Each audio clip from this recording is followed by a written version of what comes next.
Hola chicos, soy la profesora Tania Pariona del curso de literatura. Hoy veremos la última semana de este ciclo, la semana 18. En esta semana vamos a hablar de Mario Vargas Llosa y dos novelas del boom. La primera novela de Vargas Llosa, La ciudad y los perros, y otra fantástica novela, Conversación en la catedral. Luego hablaremos también de un narrador más andino, Edgardo Rivera Martínez, y un cuento fantástico llamado Ángel de Ocongate. Comencemos. Mario Vargas Llosa, como ustedes deben recordar, es nuestro primer, hasta ahora, premio Nobel de Literatura. Y me imagino que todos recuerdan que gana este premio el año 2010.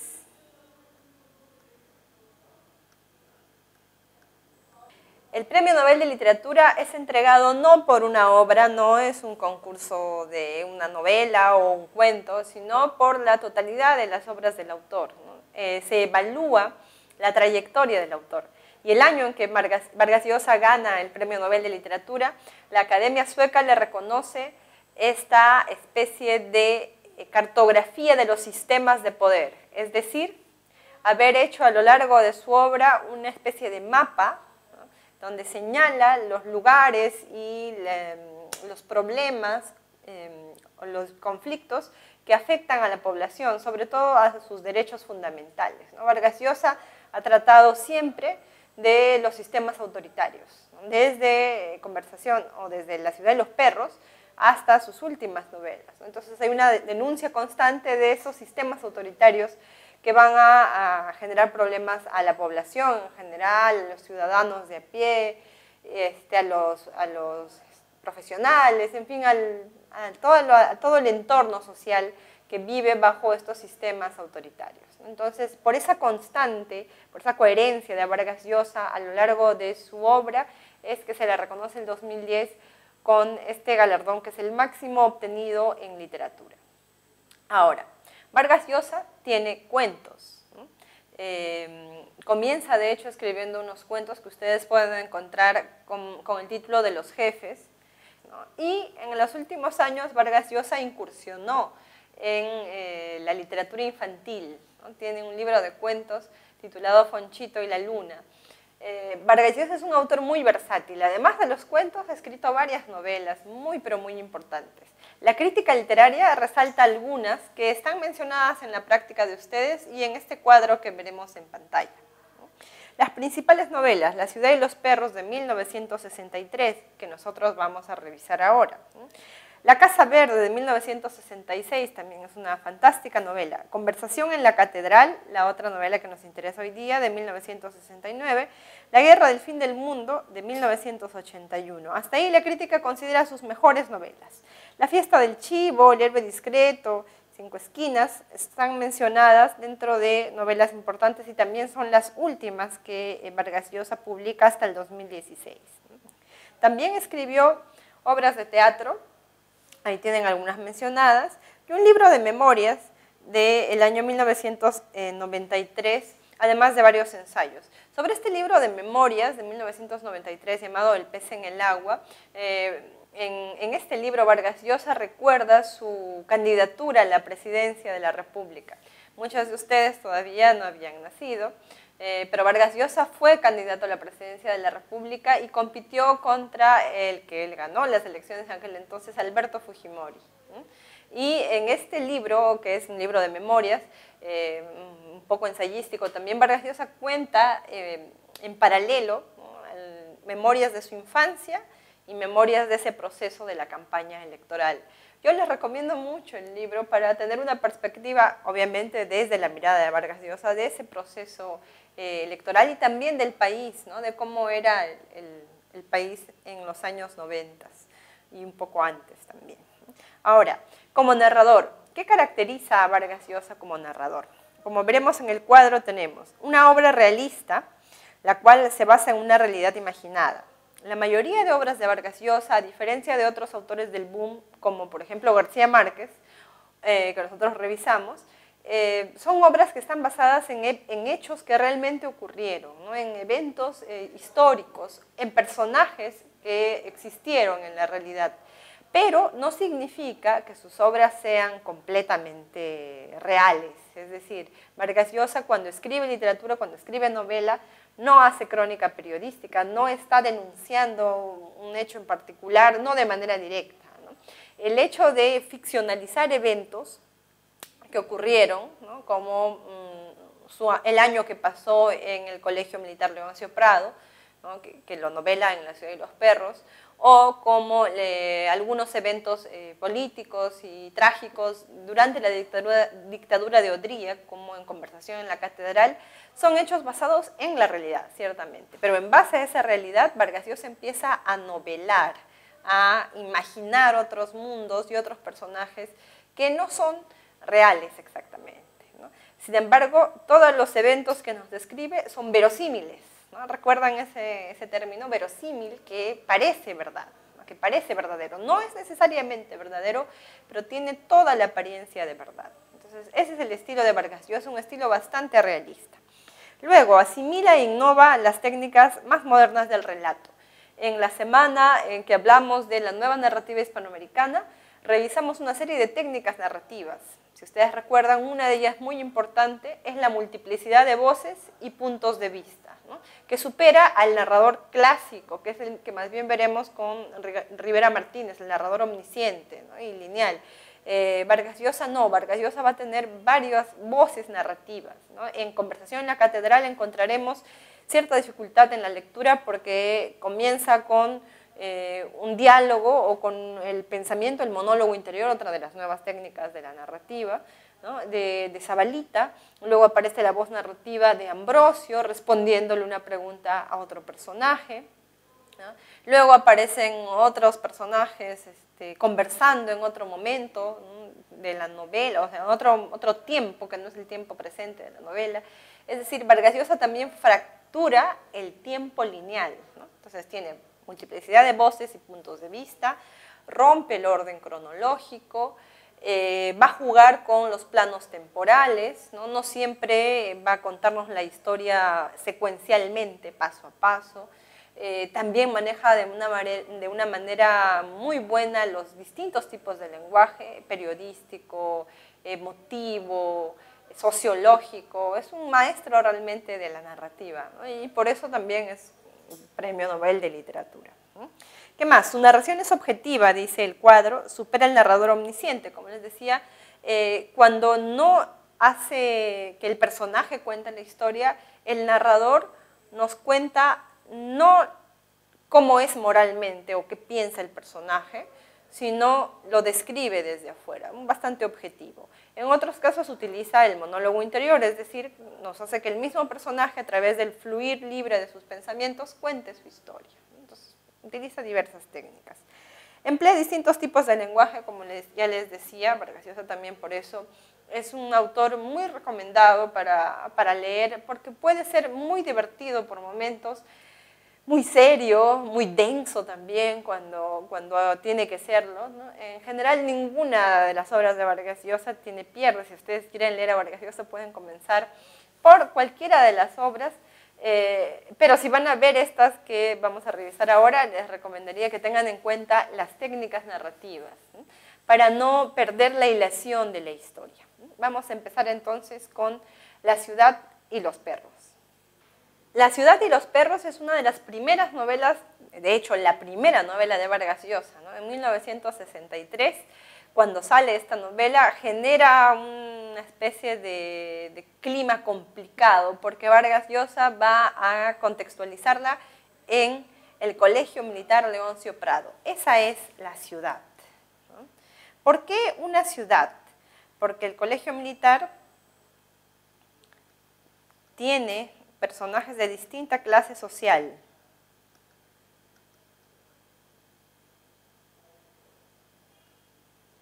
Además, el Colegio Militar Leoncio Prado tiene también personajes de distinto fenotipo, ¿no? Algunos aparecerán blancos, otros negros, otros más con rasgos andinos. Entonces, es un espacio donde confluyen distintas personas de distintas procedencias, ¿no? La mayoría de ellos los alumnos, a los que se les llama cadetes, a partir del cuarto de secundaria, ¿no? Al Colegio Militar Leoncio Prado, que es un colegio internado en el Callao, se ingresa en tercero de secundaria, ¿no? Los ingresantes de este año son llamados los perros, ¿no? Por eso el nombre de la ciudad y los perros. Y la historia de la ciudad y los perros está basada en un grupo que ingresa en este tercero de secundaria, en el siglo pasado, mediados del siglo pasado, en los años 50, quizás un poco antes incluso, ¿no? En los años 30. ¿No? Y un grupo muy diverso, también muy heterogéneo, ¿no? Que está conformado por personajes como Alberto Fernández, que viene de Miraflores, de una serie de conflictos familiares y prefiere quedarse en el colegio internado para no tener que observar y escuchar a diario los problemas entre su madre y su padre. Personajes también clase medieros como Ricardo Arana, que provienen también de una realidad complicada, con un padre bastante machista y que lo agrede, ¿no? Y que termina enviándolo al colegio para hacerlo hombre, entre comillas, ¿no? Para que se vuelva más valiente bajo un estilo de masculinidad que es también criticado en la novela. Y personajes como el Jaguar, un muchacho del que nunca se menciona el nombre propio y que es el más agresivo de este grupo que ingresa en el tercero de secundaria, ¿no? El Jaguar, de hecho, va a formar una pandilla, ¿no? Que se va a conocer como el Círculo. Entonces el Jaguar es el líder del Círculo.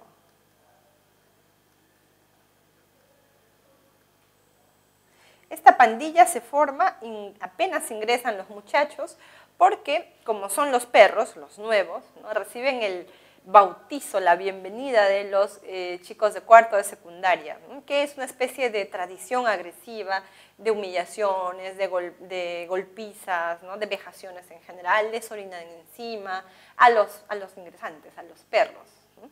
Entonces el Jaguar forma esta pandilla con toda la sección de tercero para defenderse de los abusos de los cadetes de cuarto de secundaria.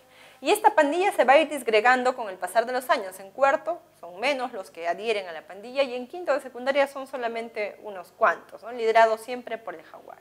Y la novela comienza en un presente narrativo del último año de secundaria, ¿no? Quinto de secundaria, cuando ya van a egresar del colegio y deben pasar sus pruebas. La prueba, una de las más complicadas, es la de química, ¿no? El examen de química. Está el Jaguar y su pandilla reunidos en el baño, en uno de los baños del colegio, sorteando cuál de ellos va a robar el examen de química. Y el elegido es apodado el Serrano, el cadete Cava.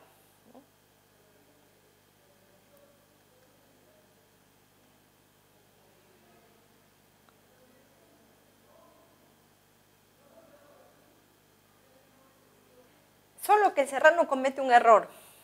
Sale en la noche burlando la guardia de los chicos que también hacen guardia nocturna y llega hasta la oficina de la dirección donde se encuentran las pruebas.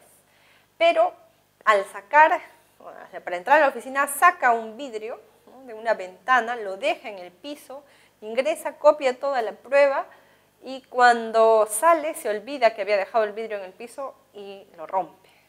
Entonces, en su desesperación, bota los vidrios, los añicos del vidrio, de la luna de la ventana a la pampa del colegio y regresa con esta mala noticia, ¿no? Que ha cometido este grave error. Esto los va a poner al descubierto. Las autoridades del colegio militar, militares obviamente, deciden buscar al culpable. Pero como ninguno de ellos quiere decir cuál de ellos es realmente el culpable, ¿no? A pesar de que muchos lo saben, ¿no? Tienen un contracódigo de honor, ¿no? Todos se callan, nadie quiere ser el soplón. Entonces nadie dice nada. Y los militares los castigan, ¿no? Les quitan sus salidas de los fines de semana. Nadie puede salir del colegio. Todos se quedan encerrados hasta que denuncien al ladrón. Entonces ninguno quiere ser el soplón, además muchos de ellos se pueden ir del colegio, de hecho se escapan en las noches, saltando el muro del colegio, ¿no? También se van a los burdeles, en fin, hacen una vida de chicos que están descubriendo el mundo, ¿no? De adolescentes de esa época. Ahora, uno de ellos, el más tímido, el más sensible de este grupo, apodado justamente el esclavo, es el que va a terminar contando a los militares quién es el ladrón o quién fue el ladrón del examen de química, ¿no? Este que va a ser el soplón se llama Ricardo Arana, ¿no? Le apodan el esclavo porque él es el que hace de todo, él es el que termina obedeciendo al jaguar, a todos aquellos que le obligan a hacer cosas que no quiere, es tímido, no le gusta pelear, es bastante emotivo, ¿no? Entonces lo golpean y termina haciendo lo que los demás quieren. Pero él es el que denuncia el robo del examen porque está desesperado por salir. Como no se atreve a escapar del colegio y está enamorado de una muchacha llamada Teresa, no encuentra otra manera que denunciar al ladrón y salir del colegio, ¿no? Los fines de semana. Y denuncia al cadete Cava. Y a partir de esa denuncia es que se van a ocurrir una serie de eventos que van a desencadenar en cosas trágicas, ¿no? Primero, los militares, las autoridades militares expulsan al cadete Cava en una ceremonia pública de deshonra. Y el jaguar, el líder del círculo, ¿no?, promete vengarse del soplón, ¿no? Es el más violento, todos lo saben, y promete así en voz alta vengarse del soplón que ha hecho que expulsen al cadete Cava. Ahora, Ricardo Arana, el esclavo, tiene un único amigo en este colegio donde todos le hacen el centro del bullying, ¿no? Su amigo se llama Alberto Fernández, y a Alberto Fernández tampoco le gusta pelear, agarrarse a golpes, ¿no? Pero sí tiene un arma que lo ayuda a defenderse de los otros, y es su capacidad y su facilidad de palabra, ¿no? De bromear, de poner apodos y de generar bromas sobre otros, es decir, desviar la atención que sobre él recae para otros compañeros, ¿no? Su defensa es más verbal. Le dicen el poeta no porque escriba poesía en un espacio así de chicos, todos hombres en un colegio internado, además militar, eso hubiera sido más bien un punto débil a su favor.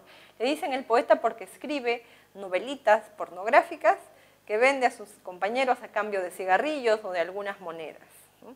Este poeta es el único amigo de Ricardo Arana, y antes de que Arana denuncie el robo del examen, Alberto Fernández le ha estado escribiendo cartas para Teresa, ha ido de hecho a visitar a Teresa para decirle que el esclavo la extraña, que está pensando en ella, y Alberto Fernández termina enamorándose de Teresa y quitándosela a su amigo, ¿no? Pero no se atreve a confesárselo al esclavo.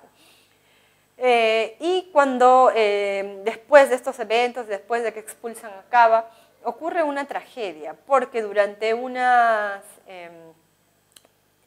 ensayos de disparos en un descampado del Callao, los chicos de quinto de secundaria, ¿no?, que saben este manejo de cuándo lanzarse al piso, de cuándo disparar, de cuándo correr, ¿no?, cometen aparentemente un error o aparentemente un accidente terrible, ¿no? Uno de ellos cae muerto en esta prueba de tiro, ¿no?, con un balazo en la nuca, ¿no? El que cae muerto es el esclavo, el cadete Ricardo Arana, ¿no?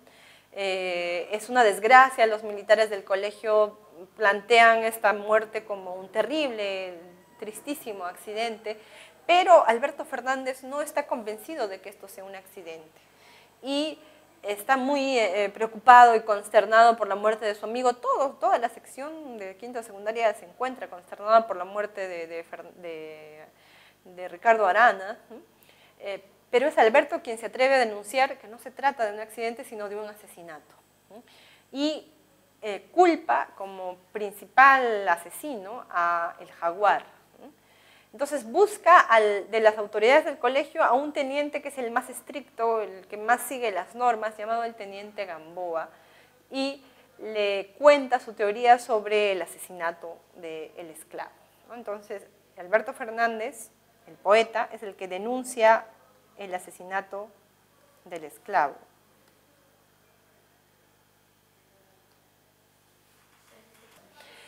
El teniente Gamboa decide investigar este asesinato, ¿no? Pero las autoridades del colegio militar no están de acuerdo con esta investigación porque no les conviene a ellos, al nombre del colegio, que aparezca en las noticias, ¿no?, como un lugar inseguro, como un lugar peligroso para los chicos, ¿no?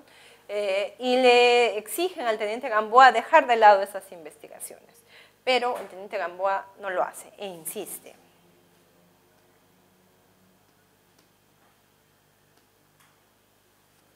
Entonces las autoridades del colegio deciden arrinconar a los que insisten en esta investigación, es decir, a Alberto Fernández y al teniente Gamboa. Llaman primero a Fernández para decirle que retire esa denuncia porque no tiene pruebas, y de no hacerlo lo van a expulsar y además le van a entregar a su madre, ¿no?, y saca el director del colegio de su cajón una serie de novelitas que Fernández ha escrito, de las novelitas pornográficas que ellos han incautado, que los militares han incautado en una redada a las cosas de los muchachos, ¿no? Le vamos a entregar a su madre, le dice, todas estas cochinadas que usted escribe. Alberto Fernández, muy incómodo, muy avergonzado ante ese descubrimiento, decide retirar la denuncia. Pero el que no lo hace e insiste es el teniente Gamboa. Y por insistir, lo sacan del colegio, lo retiran y lo, entre comillas, destacan a Puno, ¿no?, fuera del Callao, fuera de la región Lima, a otra provincia, a pesar de que él había sido padre, ¿no?, recientemente, y vivía en Lima con su esposa. Lo retiran porque nos muestra el narrador que en el colegio no importa la justicia, no importa la búsqueda de la verdad, sino el buen nombre del colegio militar. Y tiene que presentar toda una jerarquía de rangos y de formas, de estilos de organización y de subordinación bastante agresivos, ¿no? A pesar de que el Jaguar decide aparentemente confesar su crimen, ¿no?, porque se acerca a Gamboa con una carta que él mismo ha escrito, donde se declara culpable. Gamboa está decepcionado del sistema militar, rompe la carta del Jaguar y se va. Y el colegio termina con esta aparente ficción de que todo fue un terrible accidente y cada uno de los muchachos regresará al lugar de donde provienen. Alberto Fernández volverá a Miraflores, su vida de muchacho clase mediero, ¿no?, y el Jaguar regresará al Callao, a la condición complicada de la que ha salido, ¿no?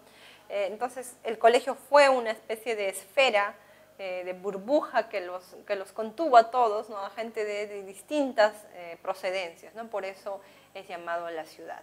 Ahora, el tema central de esta novela, como pueden ver en la práctica, es los sistemas autoritarios de instrucción militar, ¿no?, los sistemas autoritarios de poder, pero en este caso concentrados en el Colegio Militar Leoncio Prado. Si ustedes revisan la práctica, verán ahí los sistemas autoritarios de enseñanza militar. Ahora, es una novela que yo les recomiendo mucho, es algo voluminosa, como pueden ver aquí, pero es una novela muy simpática porque nos habla además de jóvenes que están entrando a la adolescencia o en realidad saliendo algunos de ellas, ¿no? Por eso nos habla de las pandillas juveniles, del descubrimiento de la sexualidad, claro que una sexualidad del siglo pasado, ¿no?, bastante un poco ajena o lejana en algunos casos. También nos habla de la violencia, que es un sistema que se impone y que tratan de imponer no solamente los militares, sino algunos padres de familia, esta errada idea de que para ser hombre hay que ser violento, ¿no?, como los militares. Es una novela crítica del machismo, justamente, que mutila dimensiones afectivas, creativas, como la de los personajes de Ricardo Arana y el mismo Alberto Fernández, que gusta de escribir en general, ¿no?, no solamente las novelitas que les mencionaba. Bueno, y la otra gran novela de Vargas Llosa es una novela que hemos incorporado, que se ha incorporado a este ciclo, ¿no?, Conversación en la Catedral. No estaba en el ciclo anterior, pero ahora sí. Conversación en la Catedral es otra novela que denuncia los regímenes autoritarios de poder, como verán ustedes en la práctica, ¿no? El tema central aquí es la crítica a los regímenes dictatoriales. Es una novela ambientada en el Perú, sobre todo en Lima, del Ochenio de Odría, ¿no? Y es una novela bastante más compleja que La Ciudad de los Perros, que ya tiene varios personajes, ¿no?, como varias voces narrativas. En cambio, en Conversación en la Catedral hay más y además se combinan los tiempos, ¿no? Mientras en La ciudad de los perros nos cuenta la historia de Arana, la historia del quinto de secundaria, la historia de Fernández, la historia del quinto de secundaria, la historia del jaguar, como hay como cierto orden, ¿no? En cambio, en Conversación en la Catedral son como pequeñas escenas de diálogos o de respuestas de personajes en distintos momentos.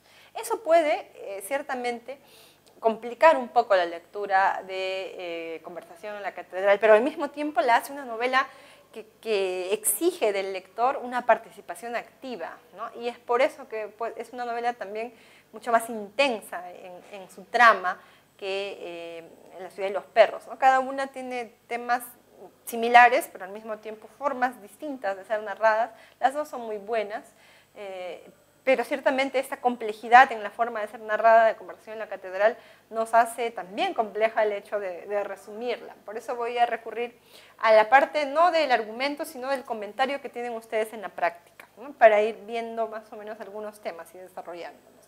Dice lo siguiente: en esta novela se entretejen dos grandes líneas narrativas.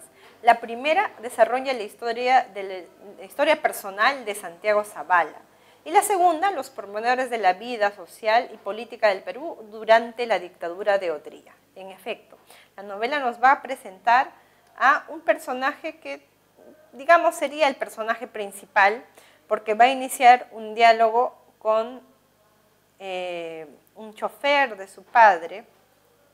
Este personaje, llamado Santiago Zavala, conocido como Zabalita, se encontrará, ¿no?, por casualidad, con Ambrosio, que había sido el chofer de su padre, ¿no?, de su padre Fermín Zavala, ¿no?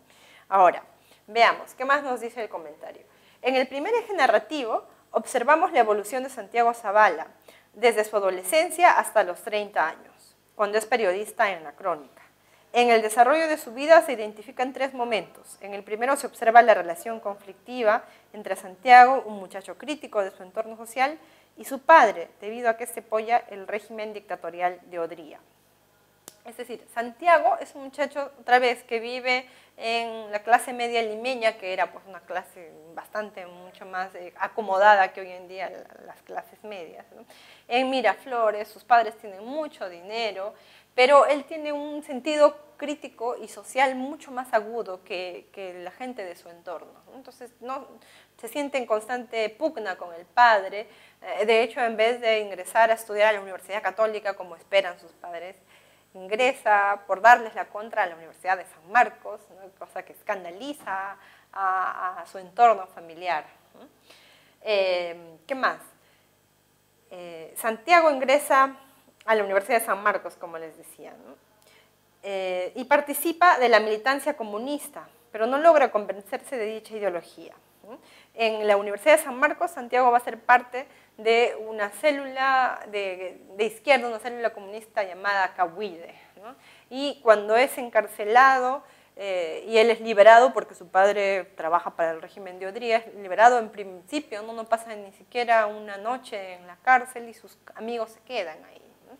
Él se da cuenta de las grandes diferencias y de las ventajas que tiene en comparación de los otros chicos de la San Marcos, ¿no?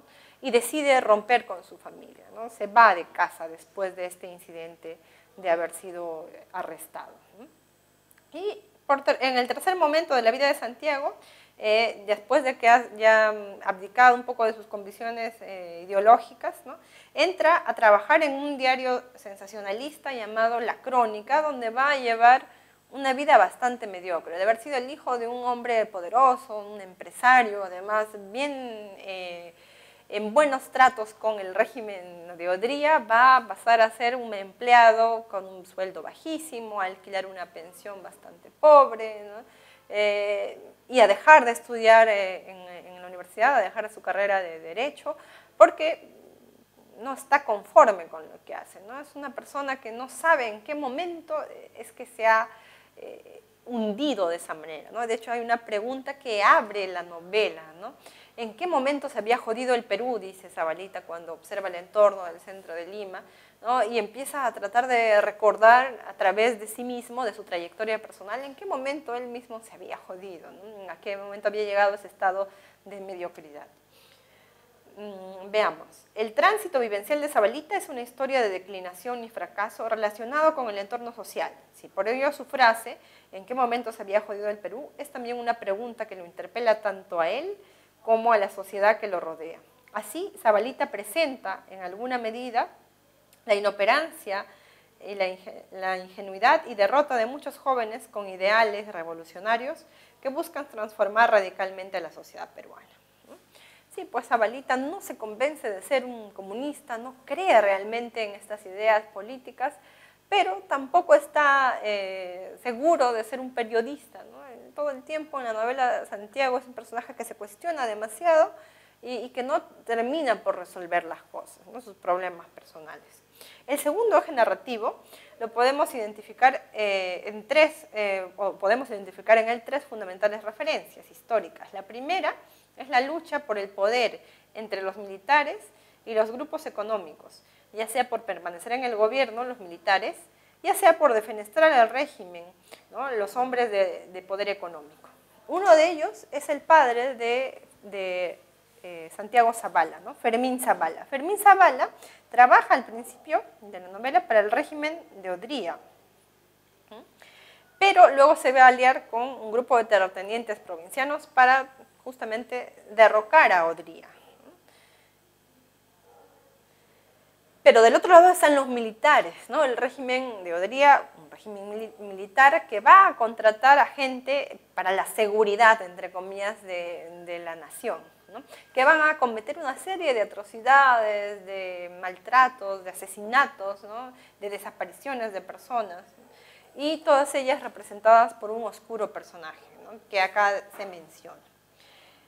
Los grandes empresarios, como les decía, los terratenientes, se unen para defenestrar el régimen, ¿no? El segundo referente es la política de espionaje y persecución y encarcelamiento aplicada contra las organizaciones estudiantiles y obreras contrarias al régimen. Es ahí que cae Zabalita con sus amigos de Cahuide, ¿no? Ni siquiera eran terroristas que estaban organizando asesinatos o explosiones, eran un grupo de estudiantes que se reunía a hablar, a leer textos de marxistas para apoyar huelgas de los textiles, por ejemplo, ¿no? Pero Odría tiene en su gobierno a un hombre que va a ser el personaje oscuro del que les hablaba, Cayo Bermúdez. Cayo Bermúdez va a ser contratado justamente para acallar a todos estos grupos de protesta, tanto los obreros como los estudiantes, ¿no? Los persigue, los espía, los secuestra a veces, los tortura, ¿no?, de una manera agresiva, ¿no? Y Cayo Bermúdez está relacionado también con una mujer que es su amante, una mujer de la farándula de aquel entonces, a la que se le conoce como la musa. Es justamente la musa la que va a descubrir en las visitas que hace don Fermín Zabala, el padre del personaje Zabalita, a la casa de Cayo Bermúdez cuando todavía están en buenas relaciones, va a descubrir que este personaje tiene una relación homosexual con su propio chofer, ¿no?, que es Ambrosio. Y este Ambrosio va a asesinar a la musa para acallarla, para que no cuente y no siga manipulando a don Fermín Zabala. Años después de que todo esto ocurre, después de que el régimen ha caído, Zabalita y Ambrosio se encuentran casualmente y Zabalita comienza una conversación con Ambrosio en un bar del centro de Lima llamado La Catedral, de ahí el título de la novela, Conversación en la Catedral.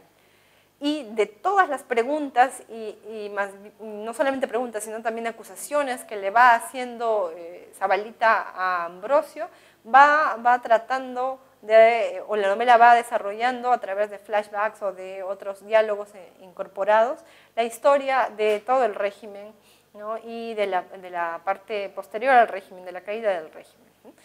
Al final, Ambrosio jamás le confiesa a Zabalita que fue amante de su padre o que fue el asesino de la musa, simplemente no le responde, lo va y lo deja solo y amargado al pobre Zabalita, sin poder realmente conocer la verdad, no de labios de Ambrosio en todo caso.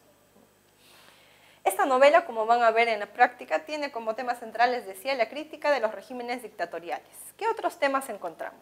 La corrupción, los ideales políticos juveniles, que son frustrados en el caso de Zabalita, la hipocresía moral de los sectores sociales dominantes y las relaciones conflictivas entre hijo y padre. Es una novela muy interesante, yo les recomiendo, ya que ustedes van a ser sanmarquinos, para que vean una especie de conflicto que lamentablemente no ha sido superado, ¿no? Un conflicto que tiene que ver con clase social, con procedencias, con, de hecho, también ideales políticos, ¿no? Hay una serie de conspiraciones de las que no somos tan ajenos en la actualidad, ¿no? Es una novela muy buena. Les recomiendo, las ediciones que he traído aquí son de Alfaguara. No es ninguna propaganda por si acaso, pero son buenas ediciones, tienen letras grandes como para no cansarse mientras uno lee. Y nuestro último autor es Edgardo Rivera Martínez, un narrador jaujino, muy interesante también, a pesar de que no tiene, como Vargas Llosa, muchos recursos técnicos. Es un narrador lineal, cronológico, ¿no? Es un narrador interesante porque nos va a mostrar otro contexto, un contexto más andino, ¿no? La narrativa de Edgardo Rivera Martínez va entre lo fantástico y el realismo, ¿no? Es verosímil en algunos eventos, pero de pronto ocurre en sus cuentos que aparecen personajes fantásticos, como los ángeles caídos que están en búsqueda de su identidad, ¿no? Como ángeles que están en búsqueda de algo perdido, que generalmente es esa identidad angélica, eso sagrado que se ha perdido, ¿no? O como unicornios, ¿no? En pleno Ande peruano, que aparecen así de manera extraordinaria, ¿no? La mayoría de sus personajes son solitarios y, como les decía, en un constante cuestionamiento por su identidad, ¿no? Que tiene que ver muchas veces con sus orígenes, ¿no? Sus raíces culturales, ¿no? Sus tradiciones, ¿no? Y las obras de Rivera Martínez, tanto sus cuentos como sus novelas, conjugan armoniosamente esos aspectos de la cultura, ¿no? de dos tradiciones, de lo occidental heredado por siglos y de lo andino, ¿no? Y el cuento que se ha escogido para esta ocasión es un cuento que a mí particularmente me gusta mucho, se llama Ángel de Ocongate. Ocongate, en el Cusco, es una región bastante alta. En la pantalla podrán observar ustedes una iglesia, la iglesia de San Pedro de Ocongate, que no es exactamente la que se menciona en el cuento, y el interior de esa iglesia, donde se encuentran varios cuadros del barroco andino, ¿no? Y al otro lado encontrarán la imagen de un ángel, también en este estilo de la escuela cusqueña del barroco andino, ¿no? Porque el cuento Ángel de Ocongate tiene que ver con todo esto, ¿no? Entonces, como es un cuento bastante breve, voy a leer algunos fragmentos. Yo tengo aquí la edición del INC, que actualmente es ya el Ministerio de Cultura, ¿no? Ángel de Ocongate comienza con el siguiente fragmento.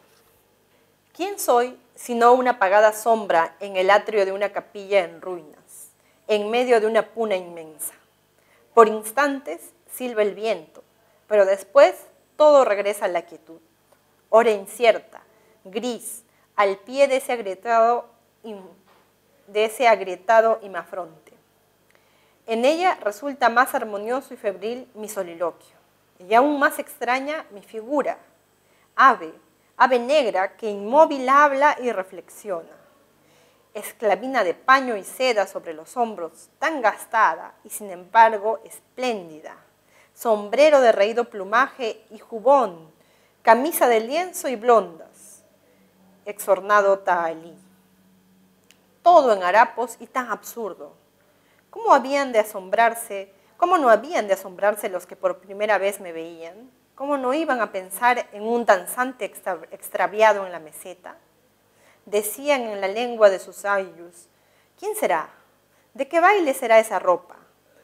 ¿Dónde habrá danzado? Y los que se topaban conmigo me preguntaban, ¿cómo te llamas? ¿Cuál es tu pueblo? Y como yo callaba y notaban el raro fulgor en mis pupilas y mi abstraimiento, mi melancolía, acabaron por considerar que había perdido el juicio a la vez que la memoria. quizás por el frenesí mismo de la danza en que había participado. Este personaje extraño aparentemente es un danzante, pero ni él mismo recuerda de dónde viene. Su forma, su vestimenta, que es extraña y al mismo tiempo antigua, no le dicen mucho, y anda y camina por los pueblos andinos solitario y sin poder comunicarse con los otros. La gente lo observa, creen todos que es un danzante, pero nadie sabe de explicarse de dónde, ni siquiera él mismo, hasta que se encuentra una vez, y esto ya casi al final del cuento, con un hombre que le dice que ha visto, que sabe de dónde proviene él, ¿no? Casi al final del cuento, hacia el final del cuento, le dice este hombre: eres el bailante sin memoria, eres él, y hace mucho tiempo que caminas. Anda a la capilla de la Santa Cruz en la pampa de Ocongate, anda y mira. Tomé nota de su consejo y de su insistencia, y a la mañana siguiente, muy temprano, me puse en marcha. Y así, después de 3 jornadas, llegué a este santuario abandonado, del que apenas sí quedan la fachada y los pilares. Subí al atrio, y a poco mis ojos se posaron en el friso, bajo los arcos adosados. Y allí, en la losa quebrada, otrora por un rayo, hay 4 figuras en relieve, 4 figuras de danzantes. Visten esclavina, jubón, sombrero de plumas, tahalí. Imágenes no de santos, sino de ángeles, como los que aparecen en los cuadros de Pomata y del Cusco. Son 4, mas el último fue donde golpeó la centella, y solo queda su silueta, e impresas unas líneas de las alas y el plumaje. 4 ángeles sobre una floración de hojas, frutos y arabescos de piedra. ¿Qué baile es el que danzan? ¿Qué música la que siguen? ¿Es el suyo un acto de celebración y de alegría? Los contemplo en el silencio glacial y terrible de este sitio, y me detengo en el contorno vacío del ausente. Cierro luego los ojos. Sí, solo una sombra soy, una apagada sombra. Y ave negra sin memoria, que no sabrá nunca la razón de su caída. En silencio siempre y sin término, la soledad, el crepúsculo, el exilio. Al final del cuento, el ángel, cuando llega a esta capilla que le recomienda a este señor, encuentra que, en efecto, de las 4 imágenes de ángeles, falta uno, donde ha caído un rayo ya hace un tiempo, y que se parece a él, los demás se parecen a él, a sus vestimentas, ¿no? Por eso dice en la práctica de hoy día que este cuento tiene como tema central la pérdida de la condición sagrada. Es este ángel que no sabe quién es y que de pronto al encontrar este cuadro se da cuenta de que fue alguna vez un ángel, y el conflicto y la disolución de la identidad. ¿Por qué? Porque si pensamos más metafóricamente el cuento, no se trata solo de un personaje que salió de un cuadro que alguna vez fue un ángel, sino se trata de un ser que ha salido de su espacio, de su cuadro, ¿no? Hablando metafóricamente, y que no se encuentra más en ningún otro espacio, no se encuentra más, no sabe quién es, ¿no?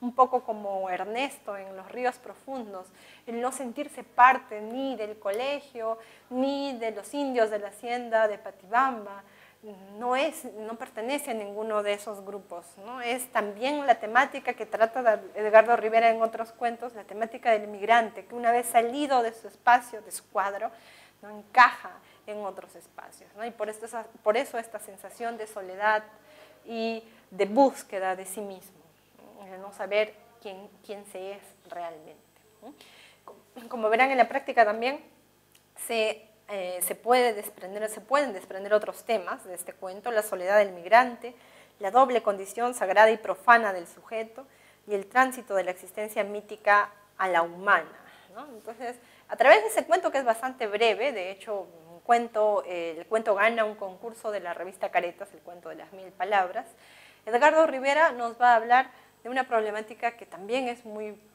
particular y muy especial en el caso de nosotros los peruanos, ¿no? de la temática del migrante y de la problemática de la identidad, que es algo que no tenemos todavía resuelto.